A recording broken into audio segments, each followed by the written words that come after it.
자, 이 시간에는 유아교육과 부모교육에 대해서 한번 얘기를 해봅시다. 부모교육의 개념은 현대 사회가 굉장히 급변하잖아. 그런데 이제 아이들의 교육의 목표는 전인 발달, 그 다음에 다양한 양육 방법이라든지 또 사회적인 경제적인 어떤 인력 개발이라든지 이런 측면에서 부모 교육이 필요하단 말이지. 네. 그러니까 사회가 변함에 따라서 부모 교육의 개념도 달라지더라라는 거야. 그래서 현대 사회의 변화에 대응할 수 있는 부모가 아이들에게도 영향을 미치니까, 아이들 교육에도 영향을 미치니까 우리가 같이 그런 상황들을 이해를 해야 되겠다라는 거고, 그래서 부모 교육의 기본 개념을 알아보자면, 부모는 이 여러 가지 측면에서 우리가 이제 유아 교육의 측면은 항상 네 가지 측면에서 봐야 돼. 뭐냐면은 첫째는 유아의 측면, 그 다음에 두 번째는 교사의 측면, 아니 부모의 측면, 그 다음에 세 번째는 교사의 측면, 그 다음에 네 번째는 사회적인 측면. 이런 측면에서 항상 고려를 해야 돼. 네. 그러니까 모든 교육 과정이나 아니면 실제 이제 문제에서도 마찬가지야. 실제 문제에서도 여러 가지, 면접에서도 마찬가지지. 면접에서도 이런 문제점 어떻게 생각하느냐라고 얘기할 때 그런 기본적으로 그런 네 가지 측면에서 다양하게 볼 수 있고, 그런 점에서의 문제점을 파악을 하고 아니면 현상을 파악을 하고 거기에 대한 해결책을 제시하는 그런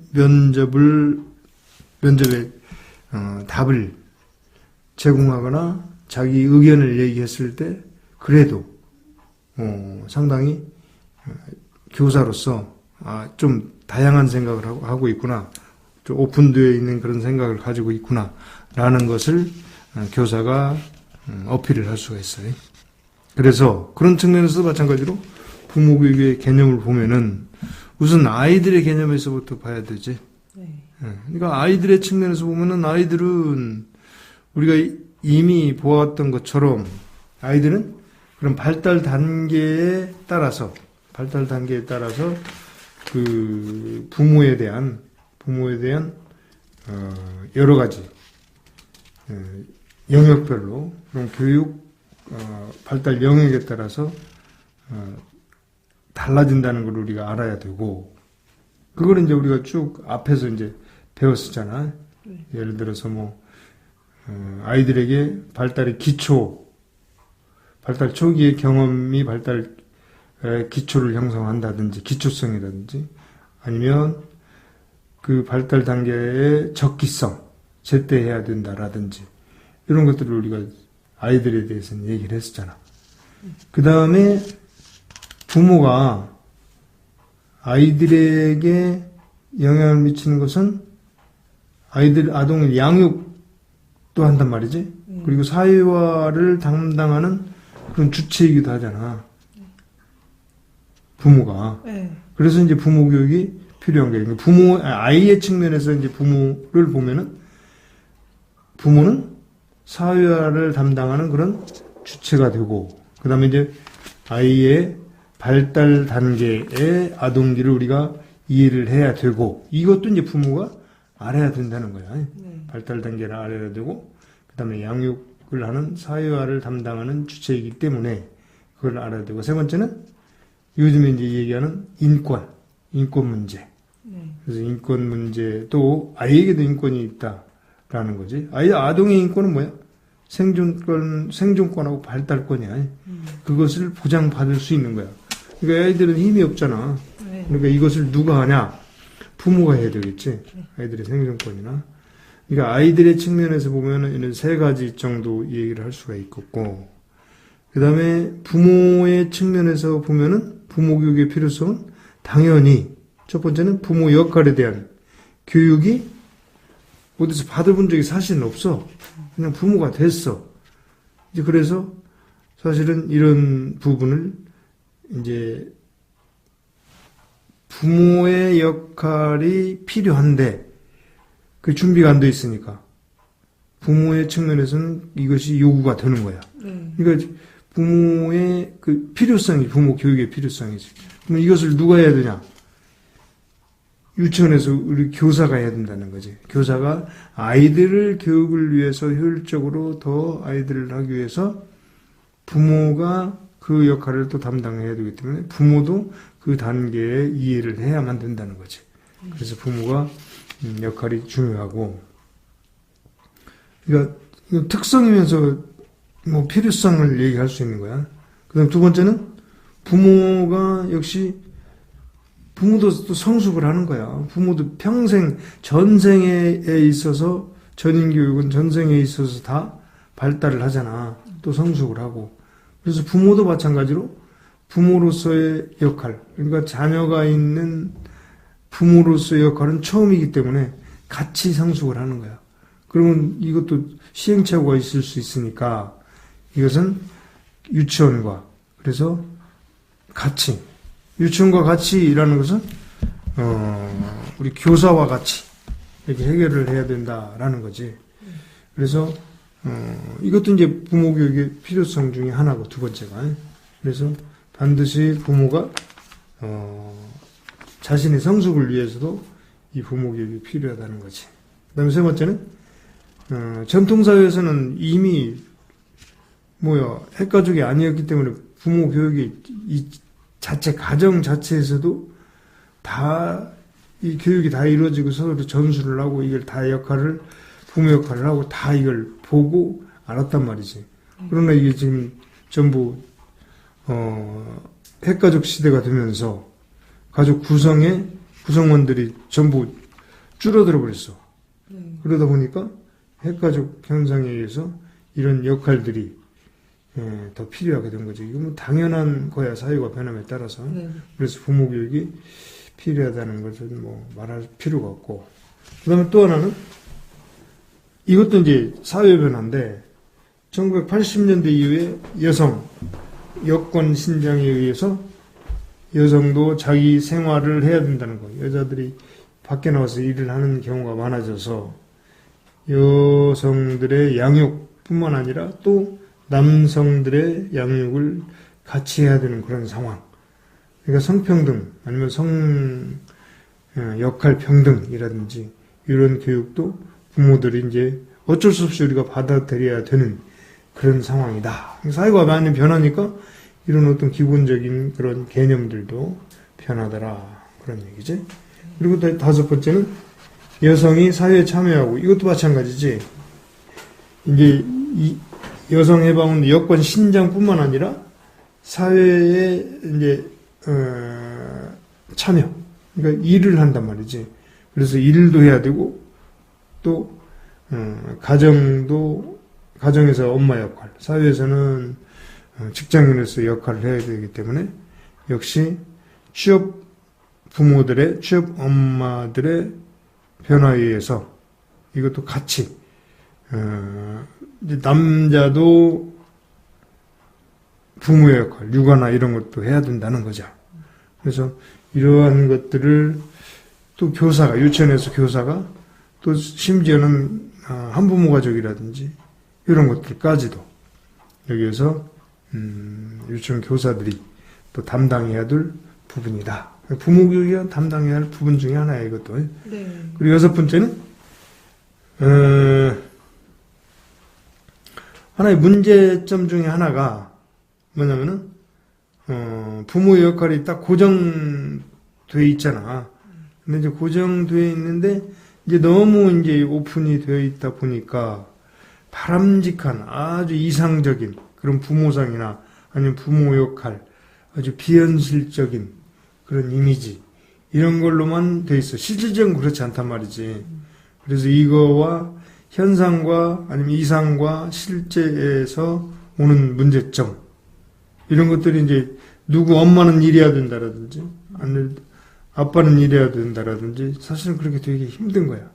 그래서 이러한 현실과의 괴리 때문에 오는 그런 문제점까지도 교사가 부모 교육을 통해서 이런 문제까지도 해결을 해야 되겠다라는 거고.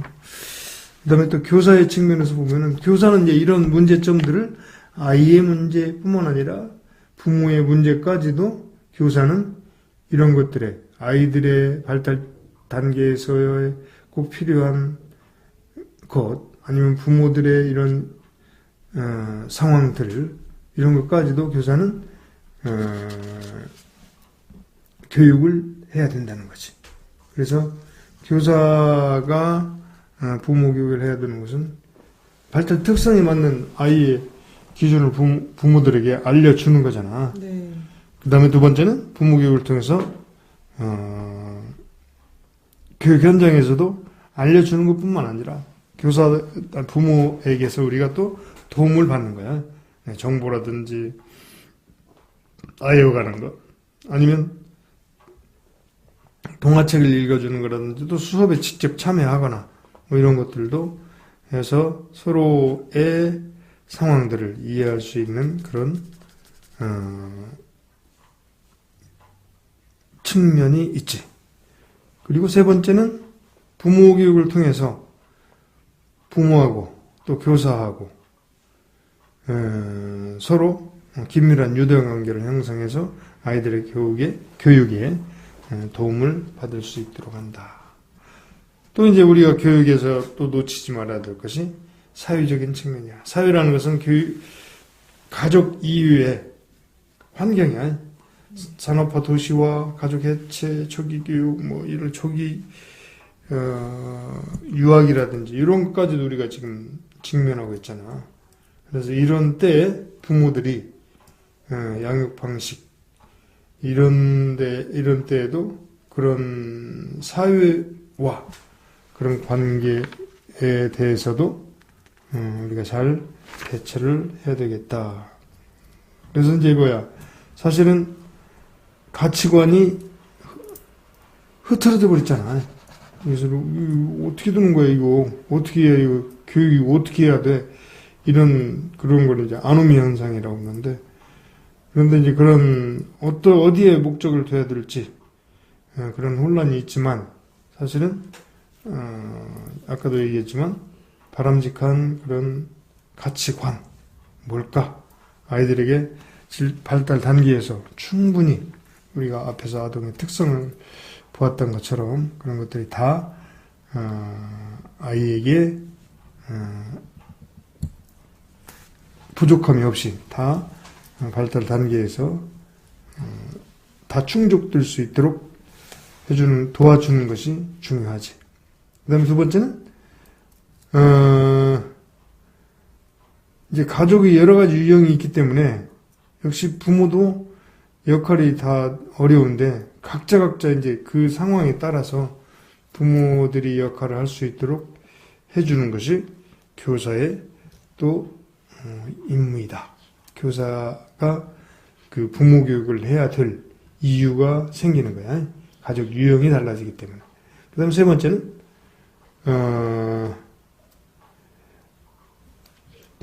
이제 우리는 지금 저출산이에요. 저출산.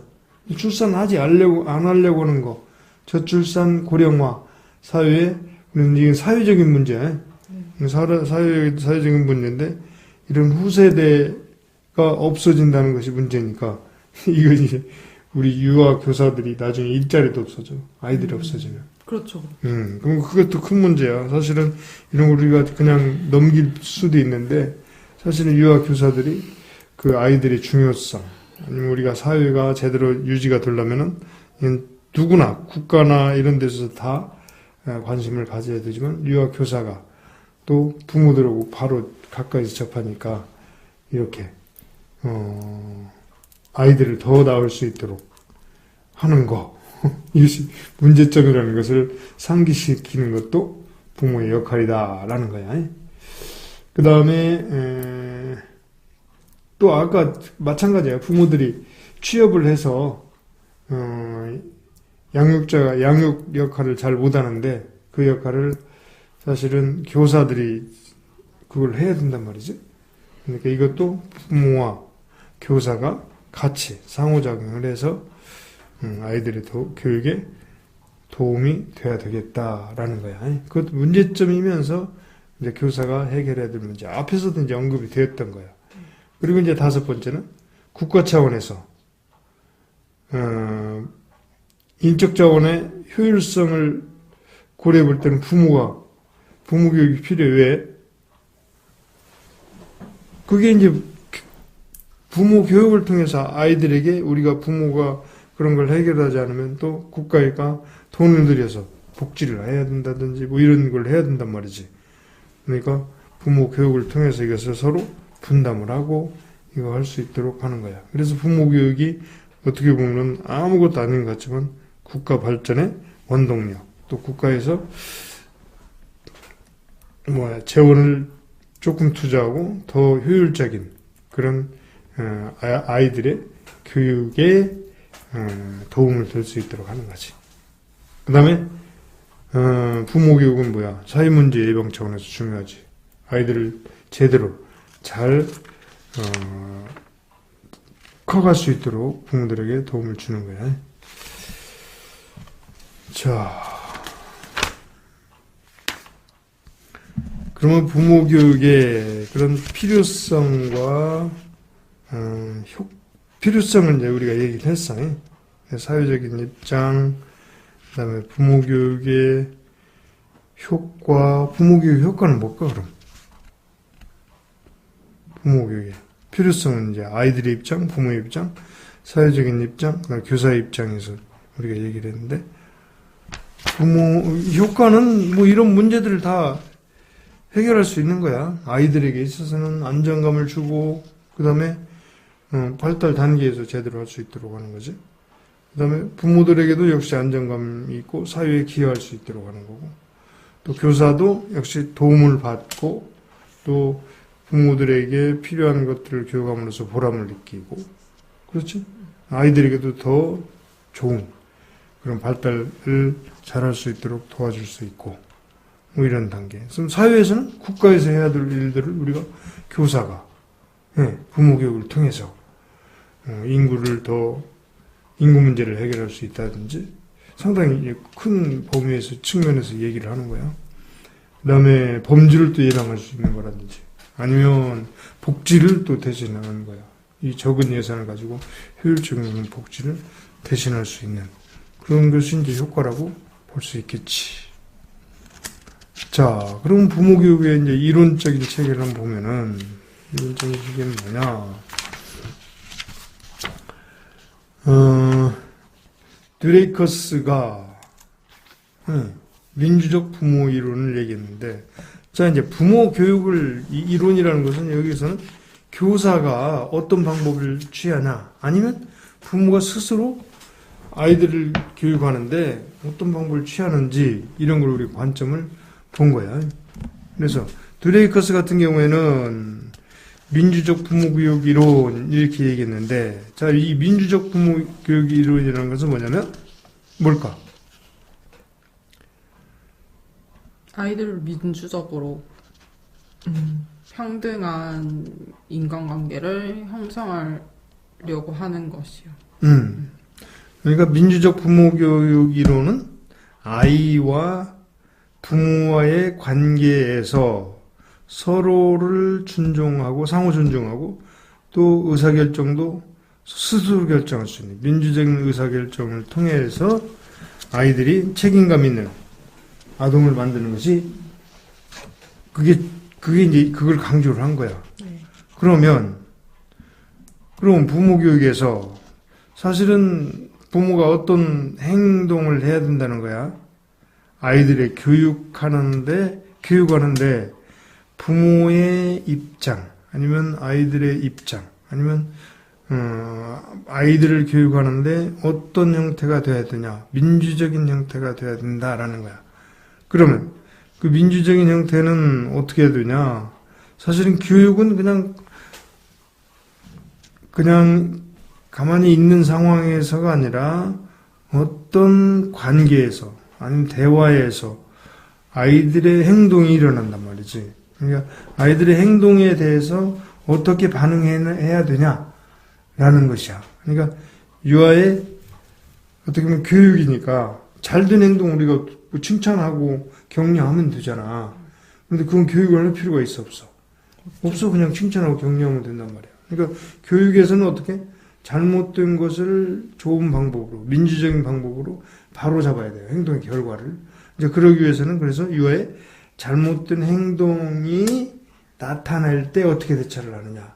그 대처 방법에 따라서 그것을 민주적이냐 아니면 그 잘못된 행동을 뭐 사람 중심으로 가냐 뭐 이렇게 해서 달라지지. 뭐 사람 중심으로 간다면 기노트 같은 경우는 인본주의라고 얘기했고 부모부에서 또 고든 같은 경우에는 이것은 문제가 어떻게 인간관계에서 생기고 방법이나 기술이 부족해서 이 문제를 해결을 잘 못한다 이렇게 생각을 해서 부모 효율성 방법에 대해서 또 얘기를 했었고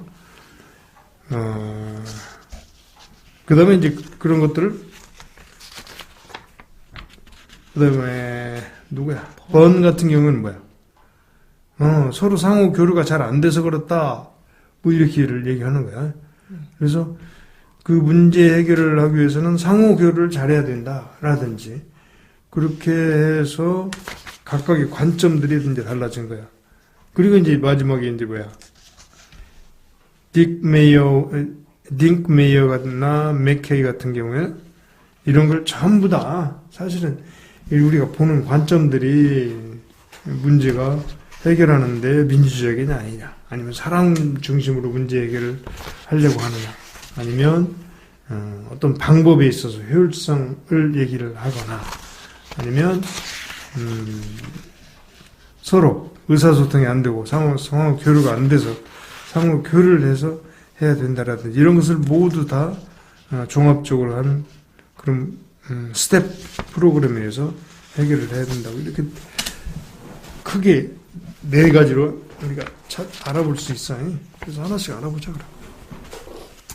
자, 민주적 부모 교육으로는 아까도 얘기했지만 유아의 잘못된 행동을 이제 그 중에 관심 끌기라든지 또는 힘으로 하는 힘 행사하기 또는 보복하는 안갚음 또 아예 포기를 하거나 아니면 회피를 하는 무능함을 보이는 이런 4가지 유형에 대해서 설명을 했는데 그러면 이걸 잘못을 저지른 아이가 자신의 방법을 해결이 안 되면은 그냥 문제를 해결이 안 돼. 자신의 방법, 자기가 이런 관심 끌기라든지 이런 잘못된 행동에 의해서 제대로 조치를 하지 않으면 이게 해결이 안 된단 말이지. 근데 부모가 이제 이때 어떻게 해야 되냐라는 거야. 부모는 이런 것들을 해결하는데 유아의 잘못된 행동 목표가 제대로 긍정적인 행동 목표로 갈 수 있도록 하기 위해서 부모가 2가지 방법을 중에 선택을 해야 돼. 하나는 뭐냐면 기다려서 어떻게 유아의 행동이 상황에서 자신의 행동으로 인해서 자신이 보상받는다고 느낄 수 있는 방법. 이거 예를 들어서 관심 끌기를 했다. 근데 관심 끌기를 했을 때 그것에 대해서 제대로 자신의 행동을 보상을 받았을 때 이것은 자연적인 규율 방법. 보상을 받아 잘못된 행동에 대해서 관심 끌기를 했을 때 그것을 좋은 것인 경우는 보상을 하고 좋지 않은 것은 보상을 하지 않는다라든지 이런 걸 봐서 아이들이 이런 때는 이렇게 보상을 해주는구나. 그러면 아이들이 이게 이렇게 하니까 보상을 해주네. 그래서 해결이 되는 거야. 자연적으로 아이들이 깨달아서 행동을 바꾸는 그런 자연적인 교육할 방법이 있고 또 하나는 논리적 교육할 방법이 있지. 논리적 교육할 방법은 이건 부모가 행동을 부모고 아이가 정해진 행동, 정해진 방법이 있어. 그거에 따라서 미리 정해진 그런 규칙에 의해서 아이들에게 알아들을 수 있도록 이제 논리적으로 얘기를 해서 이 잘못된 행동을 고쳐나가는 거야. 그러니까 두 가지 방법이 민주적인 방법 중에서도 논리적인 규결 방법이 있고 자연적인 규결 방법이 있더라 그런 얘기야. 그럼 기노트의 인본주의 부모교육을 이루는 뭐냐? 이것은 인본주의니까 부모와 자녀가 서로 이야기를 들어주고, 이야기를 들어주고 문제 상황에서 상담자나 치료자의 역할로서 해주는 거예요. 그러니까 상담자와 치료자는 사실은 인본주의니까 상담자와 치료자는 자기의 있는 마음을 치료자는 다 얘기할 수 있는 분위기가 돼야 되고 상담자는 상대방, 아이의 치료자, 그러니까 아이의 상황을, 감정이나 이런 것을 다 잘 들어줘야 되는 거야. 존중을 하고. 그것이 기본이 돼야 되는 거야. 그래서 기본적으로 서로 인격을 존중하고 대화하는 기술이 필요하다라는 거예요. 그런데 이제 주의할 점들은 있지. 전략이 있고. 그래서 이 구체적인 방법들은 뭐 얘기를 해야 될까, 이걸?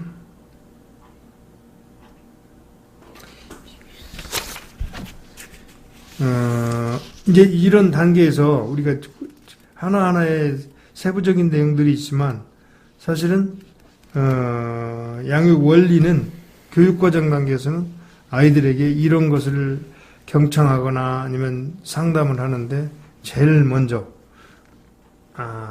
교사들이 부모 교육을 하기 위해서, 인본주의적 교육을 하기 위해서는 부모들이 이야기를 해. 아이들에 대해서 이야기를 하는 그런 단계. 그 다음에 아이들의 감성, 아이들의 그 민감성 향상 단계인데 아이들을 이제 이해하는 단계죠. 이해하고 그 다음에 아이들이 이런 때 이렇게 하는구나 라는 개념 형성 단계. 그 단계에 기초. 그 다음에 이제 아이들의 그 문제를 해결하는 그런 기술적인 기술 익히기 단계를 거쳐서 자녀 양육의 원리를 우리가 인본주의 부모 교육 이론에서는 이걸 활용할 수가 있어요. 그 다음에 고든의 부모 효율성 훈련 이론은, 자, 효율성이라고 하면 이미 뭐가 있어야 돼? 기술 같은 그렇지. 기술이나 방법이라는 거야. 그러니까 부모와 자녀의 일상적으로 겪는 그런 문제에서 그 관계에 있어서 어려움을 해결할 수 있는 방법이나 기술, 이 부족에서 생긴다고 생각을 한 거야. 고든 같은 경우에는. 고든이 이제 PET 프로그램이라는 걸 개발을 했는데, 수용성을, 아이들이 문제에 대해서, 자녀의 행동을 받아들이는 그런 단계, 문제를, 수용성 수준을 파악하는데, 그런 단계가 있고, 그래서 이 수용성 단계에서는 첫째는 부모 자신이 문제다, 영향을 미친다, 아니면 자녀의 영향이다, 아니면 환경의 영향이다, 이런 것들을 받아들이거나 아니면 수용하지 않거나 비수용하거나 이런 거에 따라서 이렇게 원인이 달라질 수가 있고, 그 다음에 수용성 수준은 그렇게 파악을 해봐야 되고, 그 다음에 문제 소유자를 가리는 거야. 누가 문제인지, 부모인지, 또 부모에게 용납할 수 없는 행위인지, 또는 부모의 권리를 방해하거나, 또는 부모로 하여금 욕구에 만족할 수 없도록 하는 것이라든지, 이제 부모가 이런 때는 사실은 부모가 문제이니까 그 문제를 해결하는 것은 누가 해야 돼? 부모가 문제야 돼. 부모가. 그 다음에 아동의 문제는 역시 아동이 해야 되는데 이것은 부모가 도와줘야 된단 말이지. 그 다음에 부모도 아동도 어떤 문제를 갖지 않게 하기 위해서는 하는 행위인데, 그지? 그러니까 부모가 문제가 돼도 안 되고, 사실은 문제 소유자가 부모일 때는 부모가 아이를 얘기를 해서 이런 상황이니 도와달라 얘기하지. 아동이 문제일 때는 아동이 이제 문제거리를 이제 지적을 해주는 거지. 그 다음에 부모, 아동, 근데 부모나 아동도 어떤 문제를 갖지 않는 그런 경우가 돼야 되는데 이게 그 문제라고 의식하지 않는 그런 경우도 있다는 거지. 부모도 아니고 아동도 문제가 아닐 수도 있다는 거죠. 실제는. 근데 문제는 문제인데 둘의 문제가 아니고 또 다른 요인이 있을 수 있다는 거지. 그러니까 이게 문제가 사실은 있는 것 자체가 문제가 아니라 문제가 있다고 해서 그것이 누가 잘되고 누가 잘못되고 아니고 이제 문제가 어디에 있는가를 파악하는 것이 중요한 거야. 여기서는 이제 소유자를 가려내는 것이 어디에 문제가 있는지 이것을 아는 것이 중요하다. 그래야 문제가 해결이 되니까. 그래서 이것은 부모 효율성 교육에서는 거기에 누가 문제인지를 찾아내는 것을 두 번째 그 방법으로 보고, 그 다음에 자녀 문제에서 대처하기 위해서는 새로운 통찰력을 가져야 된다. 그러니까 기존에 해던 그런 방법보다는 또 새로운 방법을 시도를 해야 된다. 이런 얘기죠. 유형을 바꾸라는 거지. 대화하는 방법이라든지 아니면 상호작용하는 방법을 바꾸라든지 아니면 경청을 한다든지. 그냥 안 들을 수도 있어. 아이들의 그 상태나 상황을 더 습관적으로 그냥 듣거나 이럴 수 있단 말이죠. 그러니까 이제 새로운 방법으로 아이들에게 관계를 형성하라. 새로운 이걸 해야 된다는 거예요. 이제 그 중에 하나가 상호작용을 하는 거지. 그 중에 큰 것이 경청이지. 상호작용을 돕는 경청 기술을 익혀야 된다. 그러니까 효율성 훈련 이루는 수용성 수준을 파악하고, 그지? 그 다음에 이것이 안 받아들여지는 것, 또 받아들여지는 것이 어떤 거에 영향에 의해서 그러는지를 아는 것이고, 그 다음에 문제의 소유자가 누구인가를 알아내는 거예요. 그 현상을 제대로 파악하는 것이 중요하다는 거야. 중요하다는 거야. 그 다음에 상호작용이 중요한데, 경청해야 된다는 거지. 경청에는 침묵, 또 소극적인 경청, 그냥 이렇게 잘 들어주는 거잖아. 아니면 이제 들으면서 인식을 하거나 알아차리거나 또는 상대방의 말을 인정을 하거나 이런 인정하는 반응. 이런 건 뭐 언어적으로도 하고 고개를 끄덕끄덕 하거나 비언어적으로 신호를 보낼 수 있고, 아니면 말문 열기 또는 격려, 그렇게 하면 되지. 이런 방법을 해서 그래요, 그 말하고 싶었구나, 뭐 그렇게 그게 듣고 싶었구나 라든지. 그 다음에 반영적 경청인데, 반영적 경청이란 말을 그대로 다시 되풀이해서 해주는 거야. 그래서 그걸 인정을 해주는 거. 그런 방법이 상호작용을 돕는 경청 기술이다. 그러니까 여기서 효율성 훈련 이루는 지금 방법들을 얘기하는 거야. 네. 문제 해결 방법들을 얘기하는 거다. 그 다음에 나전달법 있지. 나전달법. 그 다음에 무패 방법. 서로 이기는 사람, 지는 사람이 없어야 이것이 해결이 되지.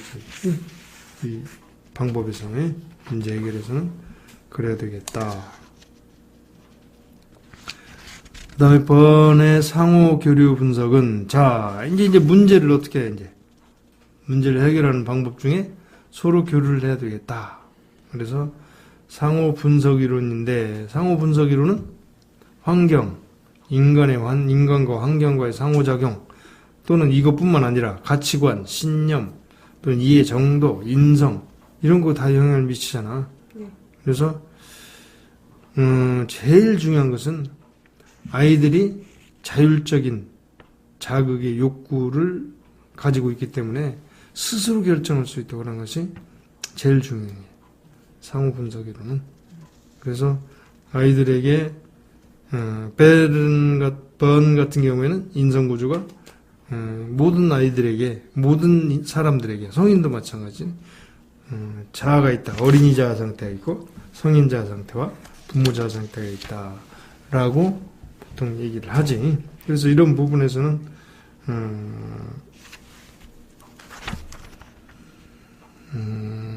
상호 교류 분석에서 우리가 이런 상태, 그러니까 아이들이 말을 하는 상태에서 어린이자 상태라든지 성인자 상태라든지 부모자 상태는 부모에게 이런 것들을 원할 수 있어요.